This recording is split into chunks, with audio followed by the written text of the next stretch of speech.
et ben plus simulation. C'est vrai que PES à un moment dans les années 2010-2011 ils étaient plus entre deux, tu vois, entre la simu, ils savaient pas trop ce qu'ils voulaient faire. Et là ça fait plusieurs années. Oh, la barre rentrante magnifique de Mandzukic.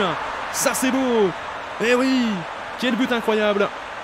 Je suis pas sûr, on verra. Allez, à gauche on l'a vu. Et la physique de balle, nom de Dieu.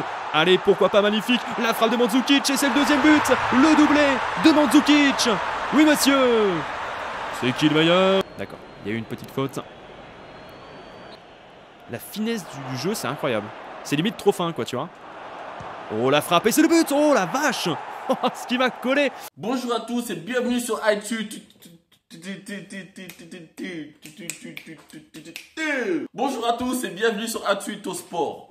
Comme vous le savez, eFootball Pro Evolution Soccer 2020 va sortir en septembre. Oui, c'est comme ça que le jeu s'appelle. Bref, donc en attendant, moi j'ai pu tester la démo qui est sortie sur PlayStation 4 il y a quelques jours. J'ai fait à peu près 15 matchs en ligne, donc je vais vous en parler brièvement pour vous donner mon avis. Tout d'abord, je parlais que du gameplay. Voilà, on va pas aller dans le contenu puisque c'est la version démo, pas de Master League ni de My Club. Mais un truc qui m'énerve de fou sur PES, et je parle du gameplay là, c'est les écrans noirs pendant un match. Putain, on approche de 2020 et depuis ISS Pro Evolution Soccer, PES te fout des écrans noirs pendant un match. Je sais pas moi, si tu veux mettre un truc, mais une pub, vas-y au pire, mets-nous de la pub. Mais tu écris Konami. Mais tu nous fous pas des écrans noirs, on est en 2020, putain. Tu fais chier. Ça, c'est une des raisons pour lesquelles je ne veux même pas acheter PES. Tant qu'il y a ce problème, je ne vais pas acheter PES, moi. Bref, alors une chose est indéniable dans PES, c'est que le gameplay de PES 2020 est beaucoup mieux que le gameplay de tous les précédents PES. Ouais, t'as cru que j'allais dire FIFA, hein? Eh ouais, non. On va parler plus tard de la concurrence avec FIFA. Oui, c'est vrai que c'est mieux. Le gameplay s'améliore d'année en année. Mais je ne sais pas pourquoi, moi, j'ai toujours cette sensation qu'on est encore très loin de la concurrence. Je vais m'expliquer. Un détail. Et là, je vous parle pas des petits détails à la con. C'est-à-dire, oui, il y a des jeux qui sont... Il y a toujours des petits défauts dans des jeux. Je vous parle d'un défaut qui est là depuis ISS. Hein, ok? Je ne veux pas vous parler des petits trucs qu'on ne voit jamais. Lorsque votre joueur reçoit le ballon, hein, il a 365 choix de direction. D'accord? Et lorsque vous choisissez une direction avec votre joueur, eh ben, pendant aussi longtemps que vous allez courir avec ce joueur, pas une fois le joueur va dévier de sa direction. Pas de 1 degré, quoi. Ça fait vraiment comme si la pelouse c'était plus de l'herbe. Comme si le terrain c'était du marbre bien poncé. Vous voyez? Bien lissé et verni. Voilà, en gros, la balle ne peut pas dévier ne serait-ce que d'1 degré. C'est quand même incroyable qu'on arrive à PES 2020 et qu'il y a toujours ce problème-là. Moi, quand j'ai joué, je prends mon joueur et je cours. Bah, tant que je bouge pas un peu la direction, le gars, il reste tout droit. La pelouse, rien à foutre. Je trouve ça un peu dommage. Ensuite, un autre éternel problème de PES, c'est que le nombre de moyens de récupérer le ballon. Dans PES, on a toujours l'impression que t'as à peu près 4 manières de récupérer le ballon, vous voyez. Ce qui n'a rien à voir dans le football réel, c'est ça qui me ronfle. En gros, tu as le tacle debout, le tacle à ras terre, le tacle debout, mais d'une seconde manière, et vas-y, l'interception au dernier moment avec le talon. Voilà, 4 manières de récupérer le ballon dans PES. Il n'y en a pas d'autres. C'est-à-dire qu'il n'y a pas, le joueur ne peut pas se perdre dans ses dribbles, il ne peut pas marcher sur le ballon, tu ne peux pas venir lui mettre un gros coup d'épaule et qu'il perde le ballon. C'est pas la réalité, ça. Et ça, c'est un problème. Depuis ISS, hein, je vous parle, hein, depuis tout le temps, en fait. C'est vraiment le genre de truc qui fait que j'arrive plus à repartir ce PES. Que je réfléchisse. Pendant que je jouais, La sensation manette en main. Alors oui, on a une très bonne sensation manette en main lorsque vous tapez dans le ballon, lorsque vous dirigez votre joueur.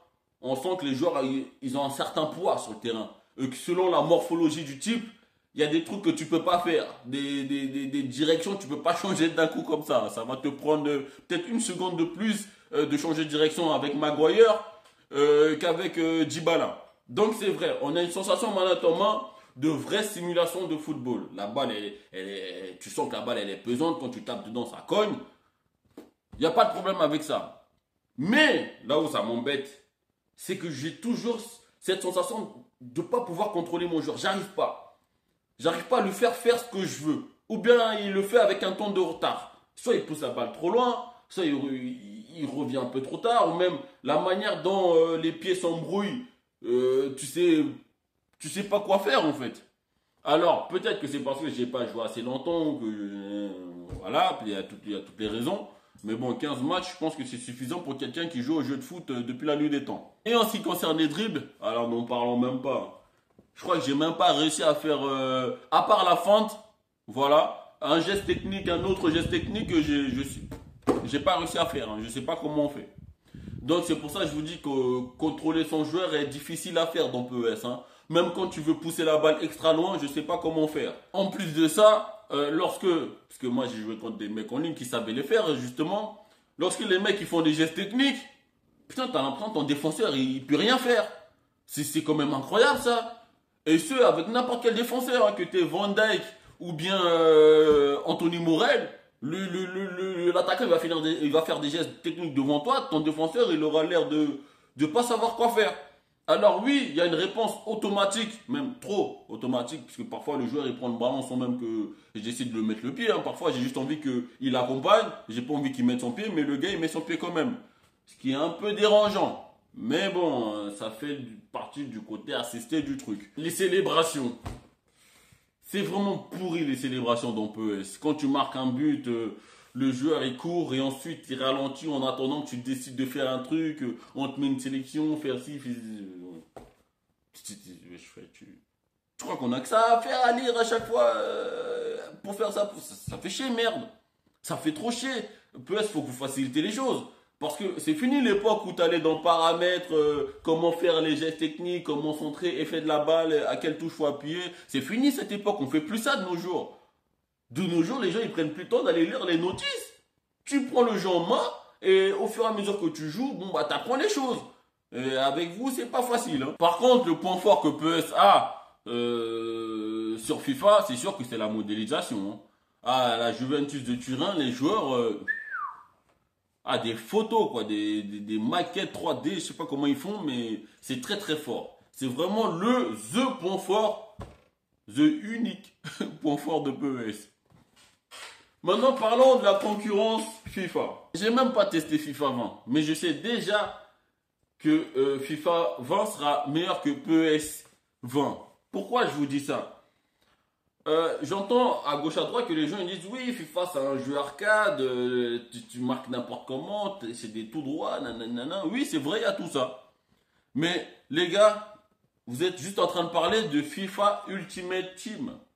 C'est vrai que lorsque je joue à FIFA Ultimate Team et que je joue coup d'envoi avec un ami, bah je peux vous assurer que c'est pas le même jeu.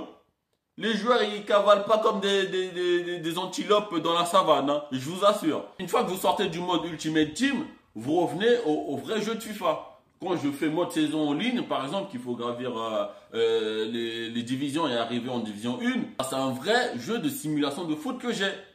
Il y a ses défauts, bien sûr, mais il y a aussi ses qualités, et je pense que FIFA, à l'heure actuelle, a beaucoup plus de qualités que PES. Et là, je vous parle même pas de contenu. Je ne vais même pas aller dans ce débat-là. Parce que FIFA, ils sont trop loin. Ils sont vraiment trop loin.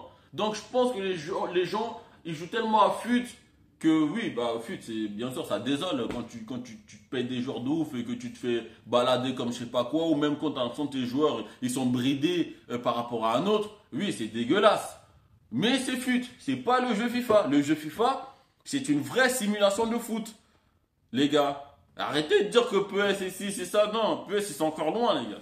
Il leur faut encore, je pense, 6 ans facile. Donc voilà, on verra ce que ça va donner lorsqu'on aura le jeu final. Mais à mon avis, Konami est encore en dessous de EA en ce qui concerne les jeux de simulation de football. N'oublie pas de t'abonner et de partager à tous les pros des jeux vidéo et on se retrouve bientôt sur Atsuito Sport.